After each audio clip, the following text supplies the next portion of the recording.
Hello everybody, welcome to today's class. In today's class, we will be uh, learning about the reform movements and the socio reform, and in that socio reform movements which happened after the 1857 revolt. So what are we gonna learn today?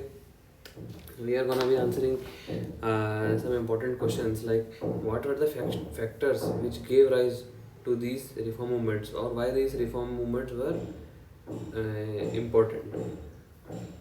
What was the social base? Means who was in general the target. What was the ideological base? Means what ideology was being imported. And how was women's position degraded?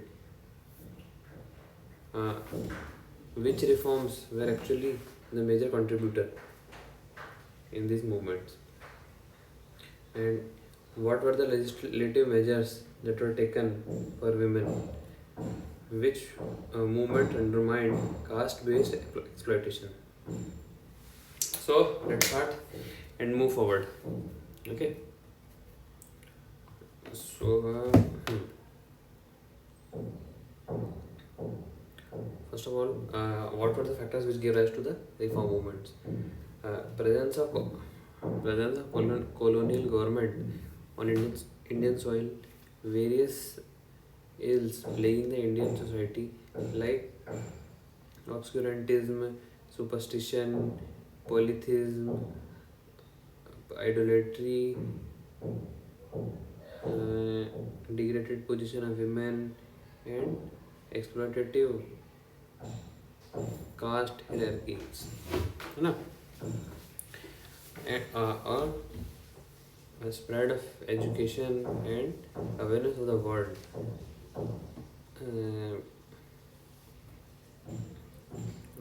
Impact of modern Western culture and uh, consciousness of the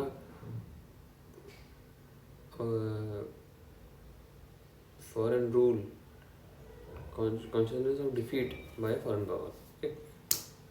Rising tide of nationalism and democracy in the late 19th century. What was the social base? In general, emerging middle class and the Western educated intellectuals were the social base. What was the ideological base? So, rationalism, religious universalism, humanism, and secularism were the ideological base. Sorry. Now moving forward. So, why were the position of women degraded? What were the factors? First of all, in India there was parda system,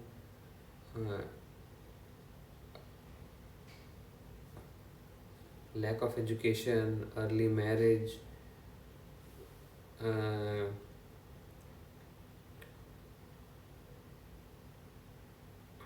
unequal rights in marriage, divorce, and inheritance,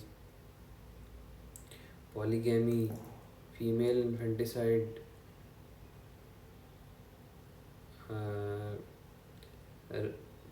restriction on widow remarriage, and sati. So these are some things which really degraded the position of women, and they were in not good state. What were the major contribution? What were the major contributors to this reform movements? First of all, social social reform movements, freedom struggle, movements led by enlightened women, and of course the Free India's constitution. Moving forward, so what were the measures, or we can say legislative measures, which were taken for women? Some of these are Bengal res- Bengal Regulation 8 of 1829, which banned sati. Bengal Regulations of 1795 and 1804, uh,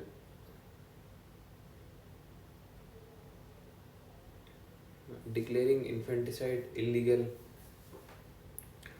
Uh, Hindu Widows Remarriage Act of 1856,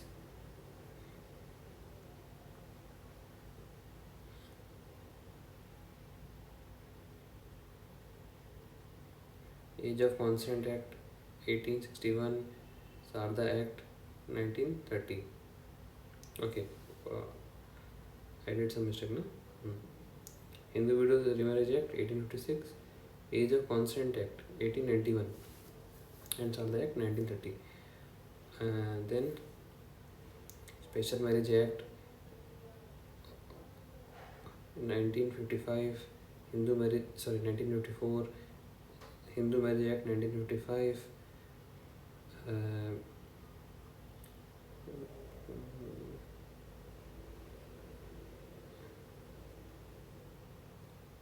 Hindu Succession Act 1956, then uh,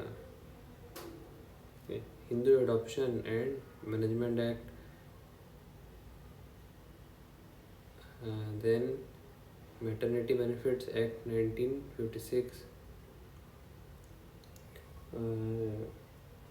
Equal Remuneration Act 1961, Child Marriage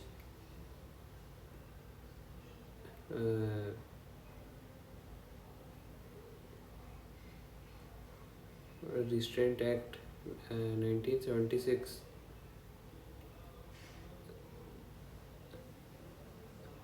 I did some mistake, okay? है ना? Let's see. Maternity Benefits Act 1961,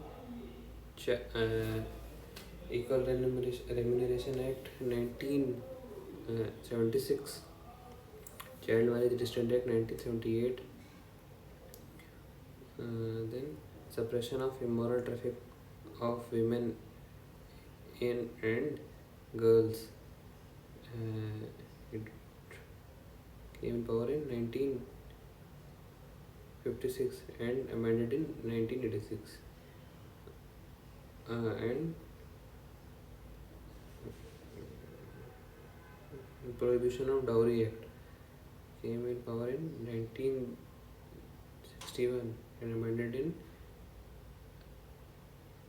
1986. Okay. So, what were the factors which undermined these caste rigidities or the exploitation on the basis of caste? Forces unleashed by colonial power, colonial administration, and then social reform movements, national movement,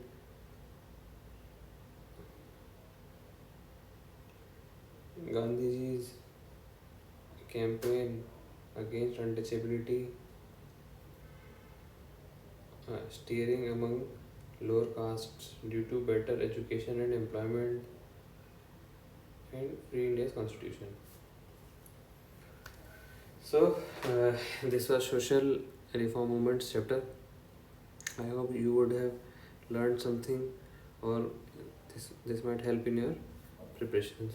Thank you, and we will meet soon in the next chapter or lesson.